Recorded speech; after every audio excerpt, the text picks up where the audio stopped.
মোৰ প্ৰশ্নটো দুইজনৰে কোৱালিফিকেশ্যন কি এইচএছ আৰু এইচএছএলসি এক্সামিনেশ্যনত ডিভিজন কি আছিল আচ্ছা তো প্ৰথম মই কলো মোৰ এইচএছএলসিত 60% পাইছো একদম লাকি 60% 360 পাইছো মাৰ্কস আৰু এইচএছ পাইছো 302 মানে একদম লাকিলি ফাৰ্ষ্ট আৰু বিএসসিত মই বিএসসি কৰিলো বিএসসিত মই কোনো বেক নোহাকে আমাৰ কলেজখনত প্ৰথম মই কাৰণ মই অলপ দমসম দিলো কিবাকে পাছ কৰিছো আৰু ও মাই গড হাবনি আৰু মোৰতো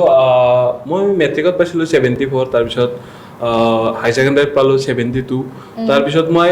ডিগ্ৰী কমপ্লিট কৰিব নহলাক কাৰণ আপোনালোকে আজি মই ফাৰ্ষ্ট টাইম কৈছো যি মোৰ ডিগ্ৰী কমপ্লিট হোৱা নাই আচলতে বহুত মানুহ ভাবে যে ই বেছি মানে ৰেডিঅলজি পঢ়ি আছিল তো ই কমপ্লিট কৰলাকে চাগে কিন্তু মই কমপ্লিট কৰাই নাই তো হেতুৱে আৰু মেইন কথা এটা নিপুৰ এটা দুখ কৈ দিওঁ মই ই 74-75% পালা কিন্তু লেটাৰ নলবাক এখনটো so মোক আজিও কৈ যি মই চালা এখন লেটাৰ আৰু আৰু সবতকে ডাঙৰ কথা মোক এজন মানুহে কৈছিল মোৰ লাইফৰ যোনটো ফাৰ্ষ্ট কাম সেই ফাৰ্ষ্ট কামটো মোৰ একবাৰত কোনো দিনে নহয়